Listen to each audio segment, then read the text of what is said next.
Hello everybody and welcome back to the channel, Father and Son Petrolheads. Thanks for your support or your disagreement on my little ULEZ rant. Not going to go into depth, it's my opinion. Don't care whether you like it or not, it's my opinion. And because of the social media side of things right now, we can voice that. If anybody wants to have a chat with me in a debate, that would be fabulous. But I'm certainly not going to do it via keyboard. So anybody who's prompted trying to poke me, it won't work. Anyway, back to what the channel was really about. And the channel was really about cars, bikes, things that go fast, things that, I suppose in some respects, if you're going back to ULEZ, pollute the atmosphere. Anyway, and back really to the good old Jag. And I'll put some pictures up, just explaining a few things. You'll have to forgive me, I'm sitting in London traffic, and one of the reasons I made that little video was because I've done this for 20 years. I've driven into London for 20 years.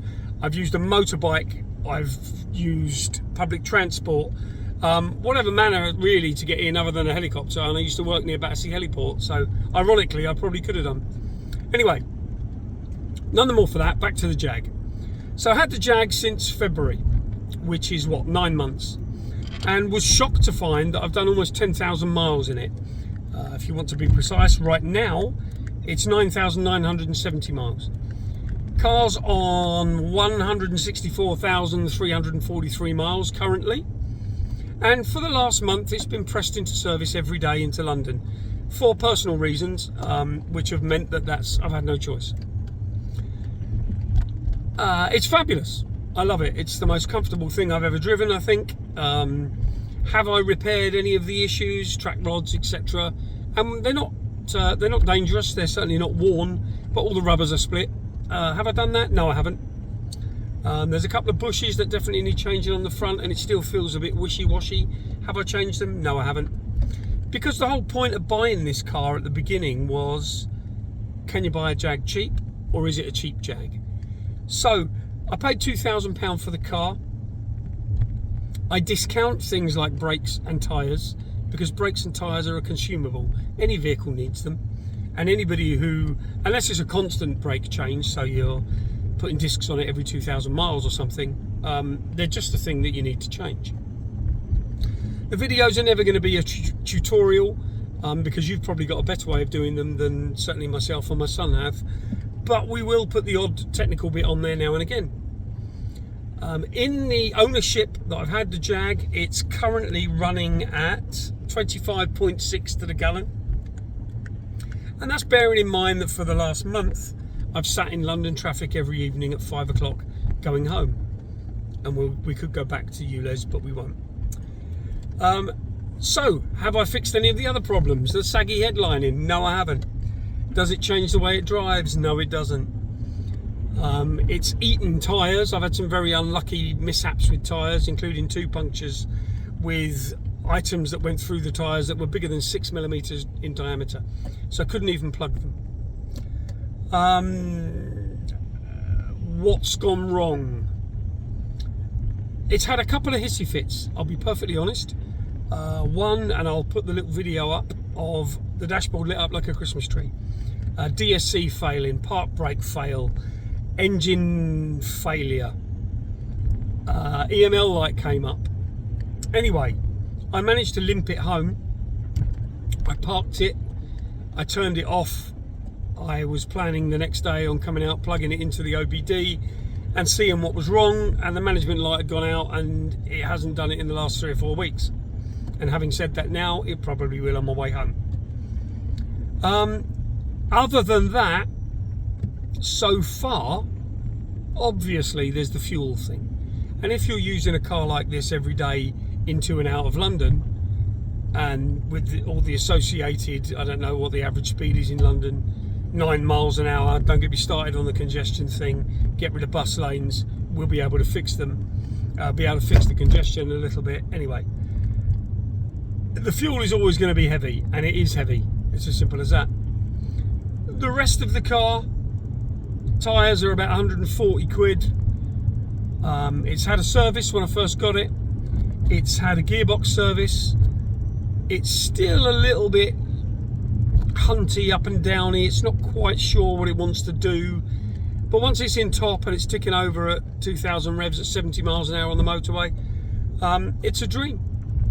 It's probably is a little bit noisier than they were when they were new, but as I say, it's done 164k.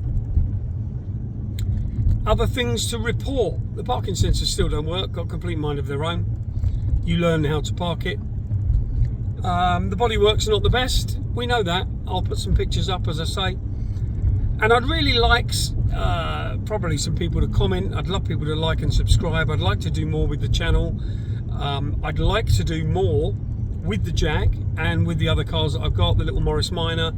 I'll be at the unit tomorrow, so there'll be some shuffling around of vehicles, including the dreaded purple Mini, which I blew up so spectacularly.